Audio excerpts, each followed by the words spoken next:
मिलावट साहब कब सिर्फ अंदर खांसी की दवा उसमें बच्चे किस तरह चले गए।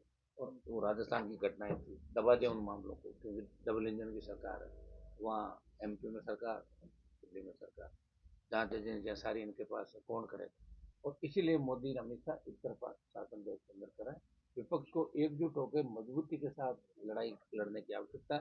हरियाणा में कांग्रेस की सरकार बन रही थी, लेकिन कुछ कमी खामियां और आपसी जो इनकी लड़ाई थी उसकी वजह से हरियाणा में वापस बीजेपी की सरकार, एक पार्टी थड़ जाएगी। और मुझे कांग्रेस जिस हिसाब से राजस्थान में काम कर रही है, जिस तरह उनकी कांग्रेस के अलावा एक व्यक्ति विशेष में आज तक कोई अशोक गहलोत का आदमी बना, तो कोई सचिन का, तो कोई थर्ड, कोई फोर्थ, उनको कांग्रेस से कोई मतलब नहीं होता, एक व्यक्ति से मतलब है। तो कांग्रेस राजस्थान के अंदर डूबती हुई नजर आ रही है। देखिए, जब मैं विश्वविद्यालय के अंदर राजनीति करता था 97-98 के दौर के अंदर, तब से लेके आज तक हरियाणा प्रांत के नौजवानों से, किसानों से बहुत आत्मीय लगाव मेरा रहा। मैं विश्वविद्यालय के अंदर पढ़ता था तब भी हरियाणा के बच्चों के अंदर क्रेज था राजस्थान विश्वविद्यालय से लॉ की डिग्री लें, यूनिवर्सिटी की डिग्री लें।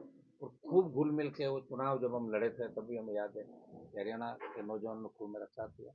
और किसान आंदोलन के समय और जाट आरक्षण आंदोलन के समय मैंने भी मोदी की सत्ता को ठोकर मार के किसानों का साथ दिया, शाहजहांपुर बॉर्डर जाम किया हरियाणा पंजाब के किसानों के लिए। और पहलवान बेटियों को जब आवश्यकता पड़ी तो देश का पहला सांसद तो पहलवान बेटियों को न्याय दिलाने जंतर मंतर पर गया। लोकसभा के अंदर भी बहुत बार आपने मुझे पहलवान बेटियों में लड़ते हुए देखा। और जाट आरक्षण आंदोलन के समय भी मैं विधायक था, और राजस्थान में एकमात्र मैं विधायक था जिसने 300 से ज्यादा प्रदर्शन जाट आरक्षण आंदोलन के समर्थन में करवाया। 7 साल से पिछले समय आप देख रहे थे पानीपत मूवी का मामला हो, जिसमें जाट मराठों को आमने सामने करने की जो साजिश की गई, उसका भी भांडा फोड़ करके हमने उस मूवी के अंदर सही तरह से दिखा, इस बात को पुरजोर तरीके से बल दिया लोकसभा के अंदर। और तमाम हरियाणा सहित पूरे देश के जो भी मुद्दे थे, आज बेरोजगारी, बेकारी, आपका किसान कर्ज माफी, इन तमाम मुद्दों को प्रखरता से लोकसभा के अंदर हम उठाते हैं। और हम खाली राजस्थान का ही नहीं, हरियाणा का भी उतना ही ध्यान रखते हैं जितना राजस्थान का रखते हैं। और आगे भी हरियाणा के जो भी मुद्दे हैं उनको लेके जाट आरक्षण आंदोलन में जिस तरह बच्चों के खिलाफ झूठे मुकदमे दर्ज हुए, जिस तरह लॉलीपॉप झूठा दिया गया बीजेपी सरकार का, उसको लेके भी बजट से कदर करेगा। इसमें पुरजोर तरीके से इस मामले को हम करेंगे। सर, इंदौर के अंदर 10 एक बच्चों की मौत हुई है, मामला मालूम होगा। दूषित पानी पीने से 10 लोगों की मौत। इससे बड़ा क्या दुर्भाग्य होगा बताओ कि आज़ादी के 75 साल बाद हम लोगों को शुद्ध पानी नहीं दे रहे हैं। मिलावट साहब कब सिर्फ अंदर खांसी की दवा उसमें बच्चे किस तरह चले गए। और वो राजस्थान की घटनाएं थी, दबा दें उन मामलों को, क्योंकि डबल इंजन की सरकार है वहाँ, एमपी में सरकार, दिल्ली में सरकार, जांच एजेंसियां सारी इनके पास है, कौन करेगा। उनकी इच्छाओं की जांच करेंगे, दबा देंगे जांच को। सामने विपक्ष बहुत कमजोर स्थिति के अंदर है।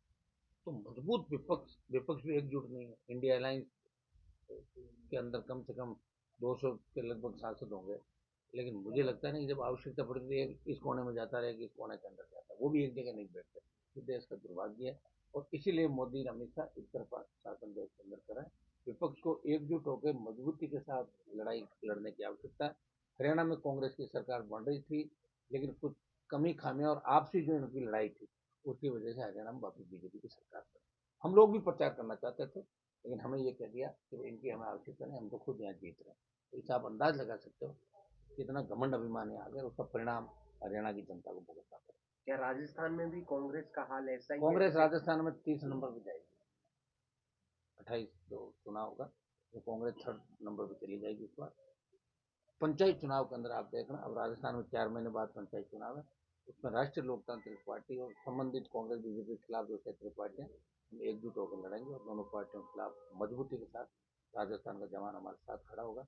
और निश्चित रूप से 28 के अंदर एक पार्टी थड़ जाएगी। और मुझे कांग्रेस जिस हिसाब से राजस्थान में काम कर रही है, जिस तरह उनकी कांग्रेस के अलावा एक व्यक्ति विशेष में आज तक कोई अशोक गहलोत का आदमी बना, तो कोई सचिन का, तो कोई थर्ड, कोई फोर्थ, उनको कांग्रेस से कोई मतलब नहीं होता, एक व्यक्ति से मतलब है। तो कांग्रेस राजस्थान के अंदर डूबती हुई नजर आ रही है।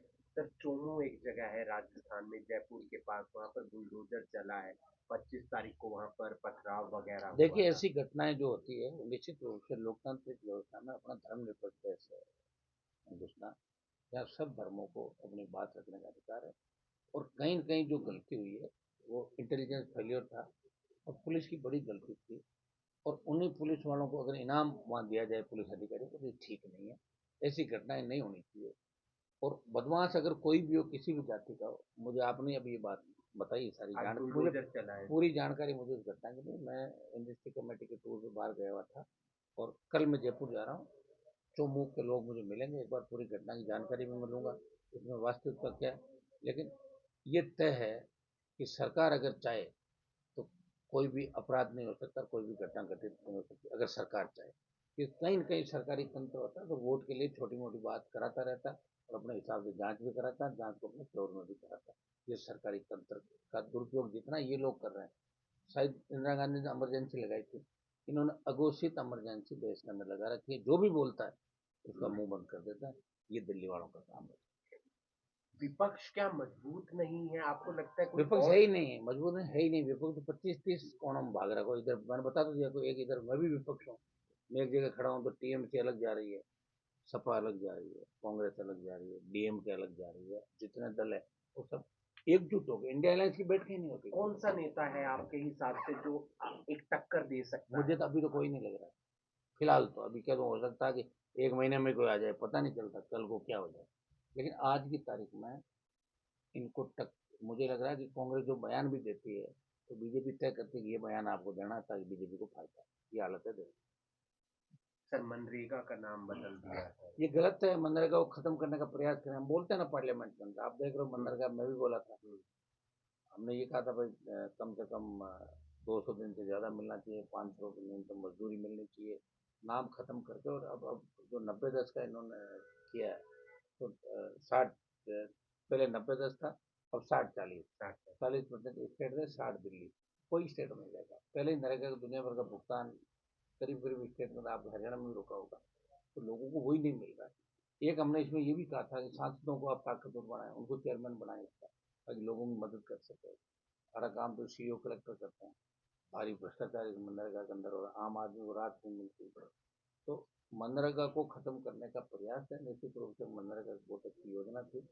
इसने गाँव से पलायन रोका था। अगर ये योजना नहीं आती तो गाँव खाली हो जाता था। तो हम विरोध करेंगे इसका।